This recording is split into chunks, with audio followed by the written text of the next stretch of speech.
Why is there a 2-year waiting period before you can get Medicare? That's what we're going to, let me turn the slide on. That's what we're going to talk about here today at the Heritage Wealth Planning YouTube channel.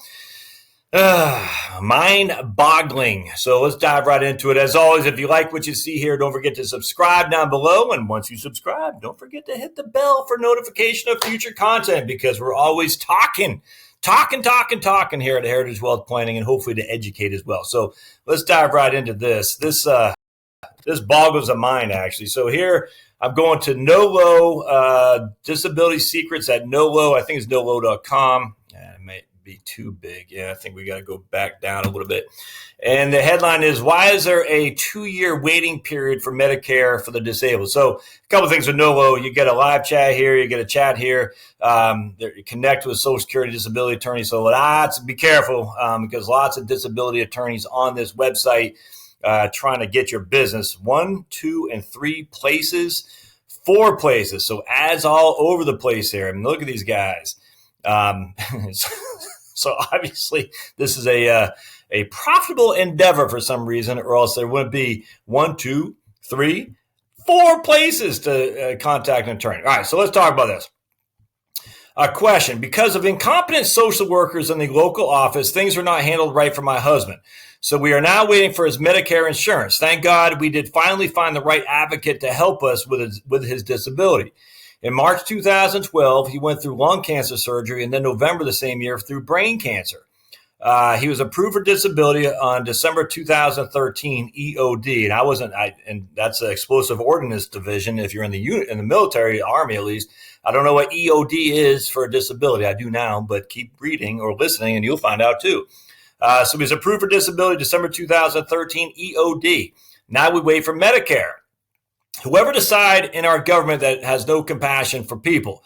I do not expect an answer, but for sick people to have to wait 24 to 29 months for Medicare when they can no longer make an income is ridiculous. So I read that. I was like, I have no clue what's happening here. So again, it's Medicare for the disabled. So that presumably means that I'm sure that means before 65 years old when Medicare kicks in. And so all this is new to me. And if it's new to me, I imagine it's new to you as well. So the answer from Miss Bethany Lawrence, as an attorney, says, I'm sorry to hear of your husband's medical problems. I'm surprised your husband didn't get an earlier disability onset date. And that's what the EOD is, eligibility onset date. And that means something, actually. Who knew? With 2 cancers in the same year, I think you're saying your husband's established onset date of disability was in December 2013, which is what she said. Unfortunately, you are right. Your husband will have to wait at least another year. So I think this article was written in 2014 for Medicare coverage. So this is written in 2014. He started having disability in March of 2012, and then he established being approved for disability on December 2013. So March 2012, a year, basically almost 2 full years later, he got his EOD. Established was an EOD, again, is established date of disability, but there's a established onset date, December 2013. Your husband will have to wait. And again, now we're in 2014 when this article is written.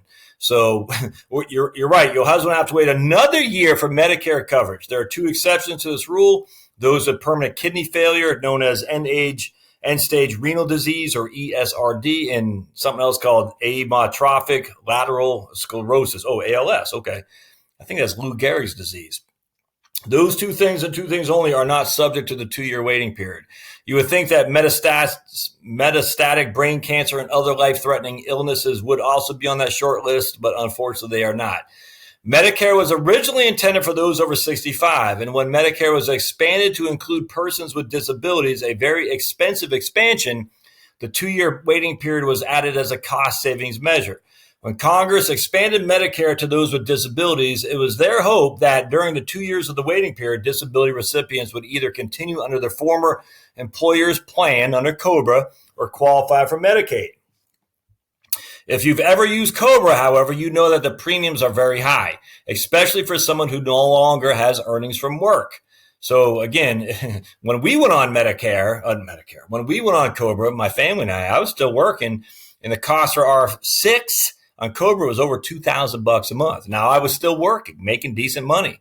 So while that was a pain point, we got by.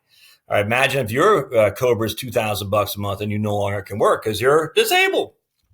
Things may be a little bit more hopeful on the Medicaid front for some people. About a third of disability recipients receive Medicaid coverage during the waiting period. So a third do. That means 2/3 don't. So what happens to those 2/3? I don't know. In 3/4 of the states, Medicaid has a medically needy program so that individuals with high medical expenses but too much income to qualify for the regular program can still qualify for Medicaid. In these states, Medicaid applicants can subtract their medical expenses from their income in order to meet Medicaid's medical needly income limit, MNIL. You can read more about this here. So again, for me, I got to read about this twice for it sits in. So in 3/4 of the states, Medicaid has a medically needy program so that individuals with high medical expenses, we'll say me, had my high medical expenses are now $20,000 a year, whatever, but too much income to qualify for the regular Medicaid program. Maybe I'm making $50,000 a year, or my wife is. I don't know, but let's just use that for an example. So you can still qualify for Medicaid. Now, remember, Medicaid differs from Medicare. Medicare is for once you hit 65. Medicaid is for the poor and indigent, and those two things are completely separate, except in this regard when Medicare also covers disability before your age of 65. But again, to meet that, you got to wait to 2 years. So then you're theoretically Medicaid could kick in, but only a third of recipients get Medicaid to begin with. Unfortunately, over a third of disability recipients don't have health insurance coverage at some point during the Medicare waiting period. And it can be argued that this population needs medical care the most. Indeed, about 4% of disability recipients die while waiting for Medicare coverage. Over the last several years, there have been legislative attempts to phase out the waiting period or to eliminate it immediately for those with life-threatening illnesses, in addition to the two aforementioned. Unfortunately, these attempts haven't been successful due to the high cost. There's just no other way around that. Estimated by some to be $10 billion a year. So I don't think they have comments on here. No, they don't. All right. So what does all this mean? If you get sick and are disabled before you hit 65, how are you going to get coverage? All right. I mean, are you going to be able to stay on your employer's plan? Well, if you stay on your employer's plan, again, that is Cobra, and a Cobra ain't cheap. And Cobra only covers 18 months anyway. So 18 months goes by. Medicare doesn't kick in for another 25 to 29 months, 24 to 29 months. What happens in that? 6 to 12 months time frame. I don't know. Disability, long-term disability, was that covered? That only covers your pay that you can't receive. So it doesn't have anything to do with your health costs. It has to do with the income from not being able to work. So remember, long-term disability, short-term disability don't cover health costs.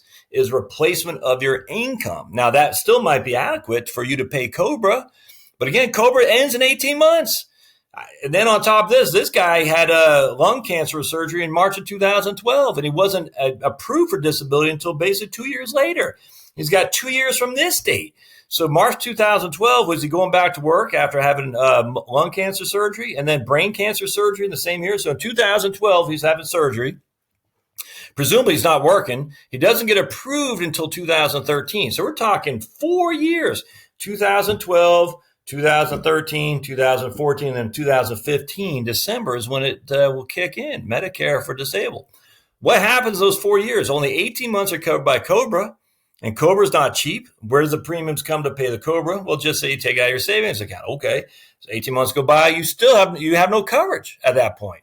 Can you get Medicaid? Well, again, maybe, but we talk about a whole bunch of people don't have, only a third of disability recipients receive Medicaid during the waiting period. So I don't know. I don't know the answers to these things. I wish I did, but something that you need to look at, because if you're not 65 and you're relying on your employer plan and you can no longer work and you think Cobra is going to cover you until you get on Medicare for disabled, you're just wrong. Yeah, absolutely. If you rely, never mind the fact that Cobra, you still got to pay the premiums for it, and those aren't cheap anyway. So start thinking about some options that you have. And again, I don't have a solution other than, remember, long-term disability is not the solution, because long-term disability simply covers some of your income. About 65% of the income that you're no longer making because you're disabled. It doesn't cover premiums. So what happens in that donut hole of 18 months after Cobra kicks in to the 24 to 29 months when you can get Medicare for disabled? I don't know. And so think about that. And I'd definitely be looking at some videos to get that information. I will too myself, but that is a big flipping deal for sure. So I hate to say I hope this helps because I hate the fact that this could help you, but just another thing as a financial planner, we're a paranoid bunch, my friends, and we're always looking to poke holes in your current financial plan to see what could capsize your boat. And this is one of them right there, big time. So just be advised, you need to be paying attention. So if you like what you see here, or at least you're being educated, you don't like what you see here, I don't, but if you at least are being educated by the channel, don't forget to subscribe, comments, thumbs up, always helpful, my friends. Go to the blog at heritagewealthplanning.com. I'd love to hear your comments on this in particular. If you have some experience with this, man, please let me know. In fact, I'll ask my friend Skip Ritchie what his thoughts are on this, because he is a disability attorney, and he'll have some thoughts on this as well. All right, we'll see you next time. Thanks, guys.